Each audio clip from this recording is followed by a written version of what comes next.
Welcome back to Club AJ, the channel where anything goes. And by anything, I mean anything. Today we're doing a cooking challenge. Yes, a cooking challenge. Have faith in your girl. I will be using ingredients found at the dollar store and only at the dollar store, and attempting to make a gourmet 3-course meal. So without further ado, let's burn some shit.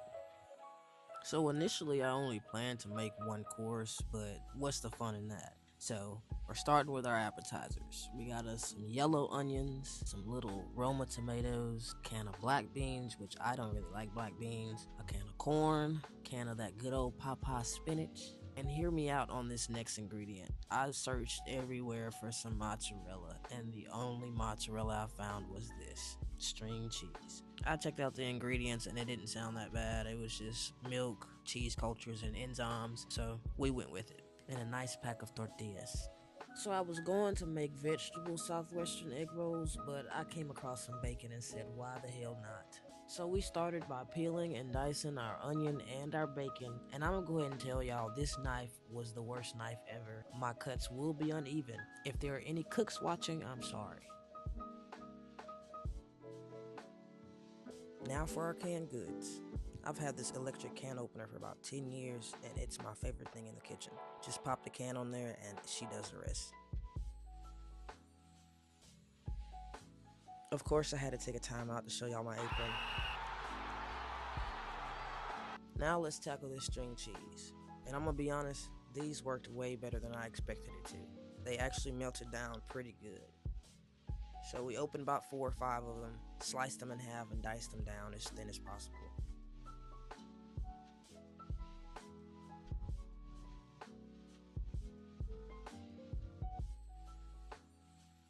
While we were at the cutting board, we went ahead and washed and diced 1 Roma tomato. We're going to be cooking on medium heat in a medium saucepan. First off, render down your bacon. After about 3 minutes, go and add your onions so they can get nice and sauteed.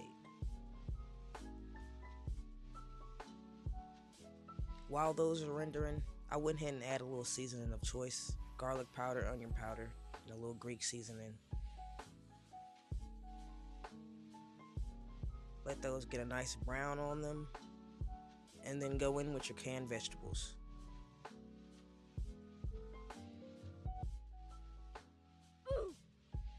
After those cooked down together, I went ahead and added all the string cheese.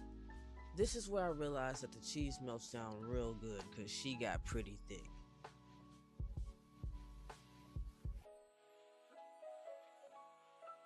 Once the cheese is completely melted, we're going to take it off the heat, put it into a baking pan, and pop it in the fridge for about 10 to 15 minutes.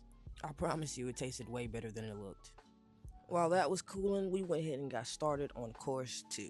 For our second course, we're making homemade fresh ravioli. Now, I've never made pasta before, so this was a first. So on our counter, we added 2 cups of flour, made a little divot to add 2 eggs, added about a teaspoon of oil, teaspoon of water, and we began to whisk. Now, the video I watched on how to make pasta said to slowly bring in flour from the top. And I tried, and as you can see, it was not working. Oh God! Oh God! Oh God! Eggs started to go everywhere. I started to panic because I didn't expect it to be this messy. I mean, it was getting everywhere. But after a while, I just embraced the messiness and got to making some pasta dough. If you've never made pasta before, here's some do's and don'ts. Do flour the hell out of your countertop and your hands. You want flour everywhere. Don't start kneading your dough too early, and most importantly, don't give up. I just know if I have any Italian watchers, they are clutching their pearls right now. But I promise I made some decent dough. I think I'm going to start making more fresh pasta because you can taste the difference. The only thing I wish I would have done differently was rolled it out a little thinner.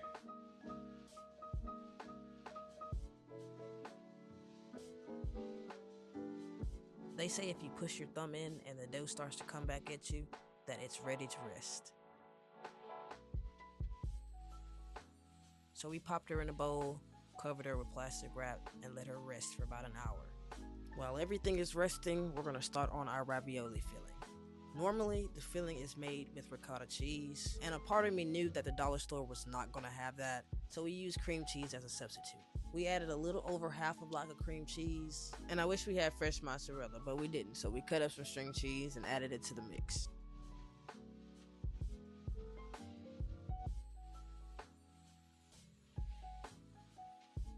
Since ravioli filling is normally plain, I just added a little salt, a lot of basil, and a little Old Bay for flavor. I think I should have used room temperature cream cheese, but it was too late now. We added an egg for consistency and gave her a good mix. Once it started to look like a filling and not just egg and cheese, we put her to the side so it was time to fill our ravioli. I left the egg roll filling in the fridge for way too long, so she was looking a little sus. But nevertheless, we filled 2 tortillas with our filling, and I did my best to roll these egg rolls, but they were a little sad.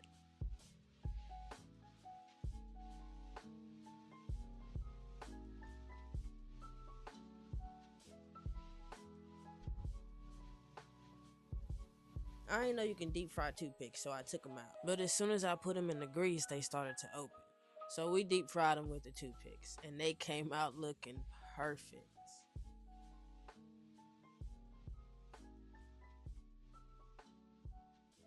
In real time, I had already filled my ravioli, so I took some leftover filling, double battered it, and deep fried it.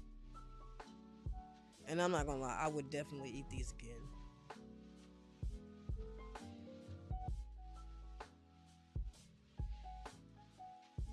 Now we move on to my favorite part of the process, plating. I'm a sucker for a good plate. So I tried a couple different options on where I wanted to plate everything, and then I realized I forgot the tomatoes. So we made a quick little side dish. It was just tomatoes, corn, and basil coated in olive oil, and I must say it was my favorite part of the dish. We garnished everything with basil, added a little ramekin of some dollar store ranch, and voila, course 1. Now y'all know I had to taste it for y'all. Oh my god, I forgot I put bacon in it. Oh my god. And I gotta say, it was a good 7 out of 10. And now for our pasta dough. And like I said before, everything went great. I just wish I would have rolled it out a little thinner.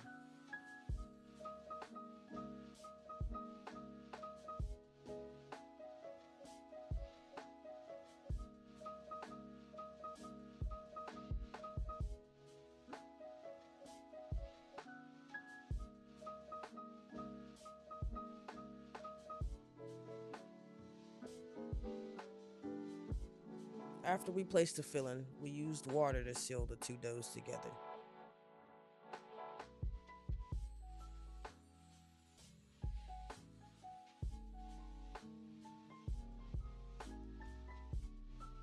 I made sure to get all the air pockets out before cutting them into squares.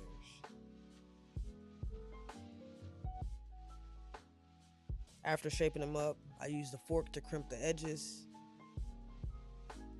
and they went from this to this. We got our water boiling for our pasta, and when I say boiling, I mean boiling. And because our pasta was thick, we let these cook for about 35 to 45 minutes. While those cooked, we started on our sauce.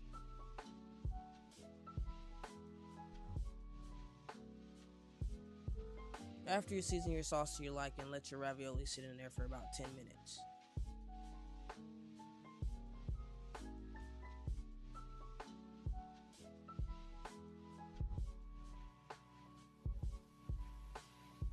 I don't know what I was going for here, but it didn't work. Garnished it with parsley, and that makes course 2.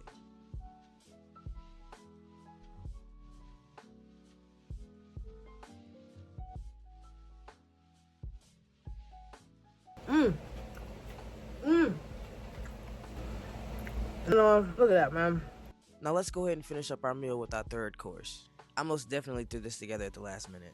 But we're going to be making a condensed milk cake topped with bacon jam. We got 2 cups of melted butter, 3 eggs, and a cup of condensed milk. After we gave that a mix, we added 2 cups of self-rising flour.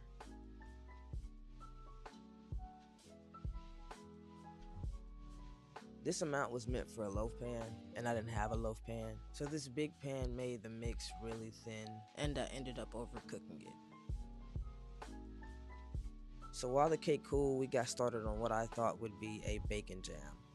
This recipe usually calls for maple syrup and apple cider vinegar, but I ain't had none of that, so we just went in with bacon, let that slowly render down, added some brown sugar, and called it a day.